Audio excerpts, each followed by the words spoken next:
Hello दोस्तों, कैसे हैं आप सब। आज हम एक नए सफ़र की ओर चल रहे हैं।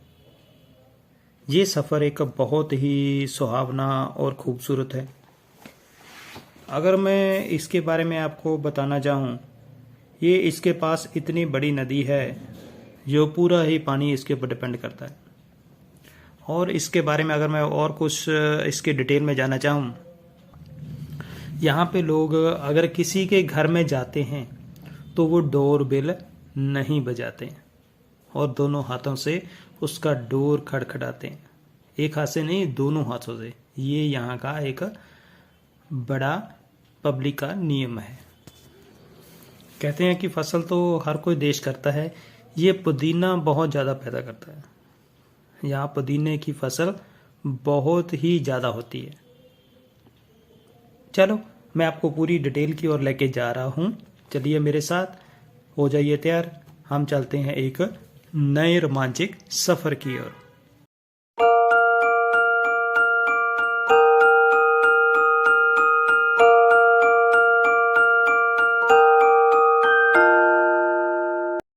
जी हाँ, जिस सफ़र की हम बात करने जा रहे हैं उस सफ़र का नाम है पैराग्वे। पैराग्वे, इसका नाम जो है रिपब्लिक ऑफ पैराग्वे है।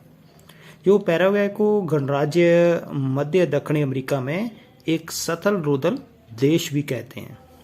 इसके साथ जो अर्जेंटीना, ब्राज़ील, बोलिविया ऐसे नदी के दोनों किनारे पर बसा हुआ ये एक देश है। ये केंद्र होते हुए भी दक्षिणी तक ये बसा हुआ देश है, भर्ती होते थे। और अगर मैं इसकी कैपिटल की बात करूं, इसका जो कैपिटल है एसुनसियोन है। जो इसकी लैंग्वेज है, इसमें स्पेनिश बेहतर बोली जाती है। वो जो और तुराई भी बोली जाती है, लेकिन ये स्पेनिश का मेन मूल लैंग्वेज है इसकी। और अगर मैं इसकी आज़ादी की बात करूं, ये पहले स्पेन के अंदर था। तो स्पेन ने इसको 14 मई 1811 को इसको आज़ाद कर दिया था। तो लेकिन इसको जो मान्यता थी वो 25 नवंबर 1842 में मिली थी। और इसके जो संयुक्त राष्ट्र में एंट्री होने की मान्यता थी वो इसको 24 अगस्त 1945 को हुई थी। इसके अगर मैं एरिया की बात करूं, इसका जो एरिया है वो 4,06,752 स्क्वायर वर्ग किलोमीटर है। जी हाँ। और यो अगर मैं एरिया के हिसाब से बात करूं, ये वर्ल्ड में 59 पोजीशन के ऊपर आता है।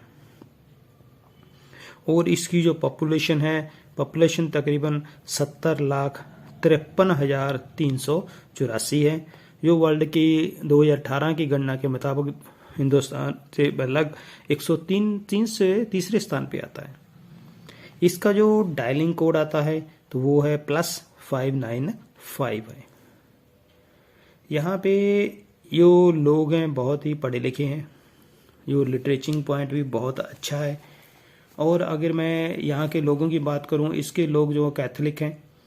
और इसकी अगर करेंसी की बात करूँ, इसकी जो करेंसी है पैराग्वेनी है। जो वहाँ का इंडिया का 1 रुपीस यहाँ के 85.37 गुराई बनते हैं। और इसका टाइमिंग की भी बात करें, हिंदुस्तान से ये 9 घंटे पीछे है। इसके पास एक बहुत बड़ा, दुनिया का दूसरा बड़ा डैम है जिसको अटीपू डैम बोलते हैं। ये बहुत ही ज़्यादा बिजली पैदा करता है और उसकी सिर्फ 13% बिजली ही पूरे देश के लिए इनफ है। जी हाँ, और बाकी की बिजली ये ब्राज़ील को सप्लाई करता है। मतलब 100% बिजली पैदा करने वाला इसका ये डैम साथ में दूसरे देशों को भी बिजली सप्लाई करता है। ब्राज़ील को भी पूरी सप्लाई की बिजली की इसकी कैपेसिटी है। खेतीबाड़ी में अगर मैं बात करूं, खेतीबाड़ी में बहुत अच्छा पोजीशन है। ये 26% खेतीबाड़ी करते हैं और 19% ये इंडस्ट्री लाइन में, टेक्सटाइल लाइन में काम करते हैं। और 55% जो लोग हैं या तो जॉब में काम करते हैं या सरकारी जॉब में काम करते हैं। क्योंकि इसका जो मेन स्रोत होते हैं वो जैसे शुगर, सीमेंट होया, वुडन वर्क होया, इसका टेक्सटाइल इंडस्ट्री बहुत बड़े पैमाने के ऊपर है।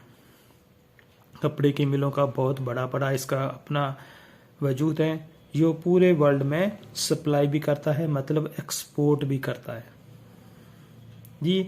एक बहुत ही बड़े पैमाने के ऊपर ये शुगर भी सप्लाई करता है और साथ वाले कंट्रियों को ये सीमेंट भी एक्सपोर्ट करता है। और इसके वुडन के डिज़ाइन तो बहुत ही खूबसूरत होते हैं, जो देखने लायक होते हैं। और अगर यहाँ की गेम की बात करूँ, यहाँ पे मेन जो गेम है इसकी फुटबॉल है और बास्केटबॉल, और इसके जैसे दूसरी गेम, छोटी सी गेम है दूसरी भी, और ये अपनी चेस जो है वो भी इनकी मेन गेमों में गिनी जाती है। और दुनिया में बहुत बड़े बड़े इसके दरिया हैं। जो इसका दरिया है बहुत ही बड़ा, जो अर्जेंटीना ब्राज़ील से होके निकलता है। जो इसके बॉर्डर भी वो इसके साथ साथ में बॉर्डर को भी ये शेयर करता है। तो इसका जो पागना इसका पगाना नाम है, ये बहुत बड़ा दरिया है जो वर्ल्ड में इसको बहुत ही अच्छा फेमस और मशहूर करता है, क्योंकि यहाँ पे दुनिया जो बसी हुई है इसकी दोनों तरफ की, उसके साथ साथ में ज़्यादा बसनीक हुए हैं। और इसकी खास बात, यहाँ पे ये आपके बच्चे जो हैं यहाँ पे बहुत पढ़े लिखे हैं। 15 साल की उम्र तक तो बच्चे आपको बहुत ही बड़ी बड़ी पोजीशन के ऊपर अच्छी मतलब पढ़े लिखे लिटरेचर के आ जाते हैं, जिसमें अगर बोला जाए तो 95% के करीब जो लोग हैं बच्चे इसके हैं पढ़े लिखे हैं। और इसकी ये एक और ख़ास बात, इसका जो फ्लैग है 3 रंग तो हैं इसमें, तीनों की दोनों साइड में 3 रंग होते हैं, लेकिन उसमें जो इसका एक मार्क लगा हुआ है सेंटर में, वो जो मार्क है वो इसके दोनों साइडों में डिफरेंट होता है।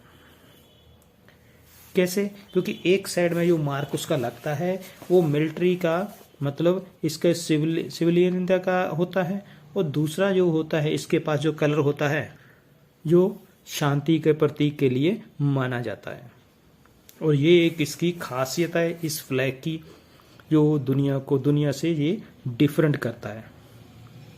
जी हाँ, यहाँ सबसे ज़्यादा पाए जाने वाले जानवर 1000 किस्म के यहाँ पे जानवर पाए जाते हैं। पर जो पंछियों में देखा जाए, इसका जो रेड पैरट है बहुत ही मशहूर है। कहते हैं कि इसका नाम जो पड़ा है पैराग्वे, वो भी पैरट के नाम से ही पड़ा है, क्योंकि जो पहले इसका जो नक्शा होता था, वो इसका नक्शे की जो शक्ल थी वो इसके पैराग्वेन के, इसके पैरट के आकार के जैसा होता था, उसकी डिज़ाइन जैसा होता था, जिसके नाम पे इसका नाम पड़ा था।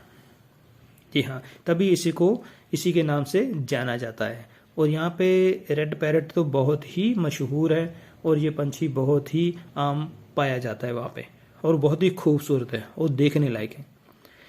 और एक खास बात है, यहाँ पे आप देखोगे किसी के घर के ऊपर आपको डोर बेल नहीं मिलेगी। जी समझे, आपको यहाँ पे डोर बेल नहीं मिलेगी।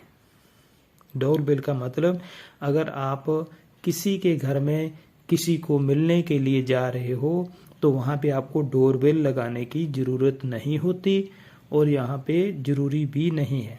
वहाँ पे आपको दोनों हाथों से डोर को खड़काना पड़ता है, एक से नहीं, दोनों हाथों से उस डोर को बजाया जाता है, तभी जाके वो आपका गेट खुलता है। ये यहाँ की एक बहुत ही खासियत है, और बहुत ही अच्छे तरीके से पालन भी किया जाता है। और यहाँ पे अगर बात करूँ सोयाबीन की खेती, तो वर्ल्ड में बहुत बड़े पैमाने के ऊपर होती है, और इसका बहुत बड़े पैमाने के ऊपर भी एक्सपोर्ट होता है। सोयाबीन यहाँ की सबसे मेन फसल है, जो यहाँ से सबसे ज़्यादा पाई जाती है वर्ल्ड में, और सबसे ज़्यादा एक्सपोर्ट भी की जाती है दूसरे देशों को। और इसके साथ मक्की का भी बहुत बोलबाला है। मक्की तो इसकी बहुत ही कलर की होती है, अलग अलग कलर की मक्की पाई जाती है, जो बहुत ही खूबसूरती भी नज़र आती है और खाने के लिए भी लचीली और अच्छी होती है। ये बहुत ही खास बात है, उसका भी ये अपना एक्सपोर्ट का काम बहुत बड़े पैमाने के ऊपर करता है, जो इसका बहुत बड़ा बिजनेस का ये एक स्रोत है। और यहाँ पे इसके साथ इसकी एक पुदीने की बहुत पैदावार होते हैं। जो वर्ल्ड में 6 नंबर के ऊपर पुदीना ये पैदा करने वाला देश है और बहुत ही मात्रा में पाया जाता है। और इसके साथ गायों का बिजनेस भी है, गाय भी पाली जाती हैं, पर गाय के मांस को ये एक्सपोर्ट करता है, पूरे वर्ल्ड में 6 नंबर के ऊपर आता है, जिसकी पोजीशन 6 में, जो वर्ल्ड में सबसे ज़्यादा मीट सप्लाई करने वाला देश माना जाता है। जी हाँ, और यहाँ पे जो हाइड्रो पावर इसके लगे हुए हैं, जो एयर के लगे हुए हैं, इसको हाइड्रो पावर से ये बिजली पैदा करता है।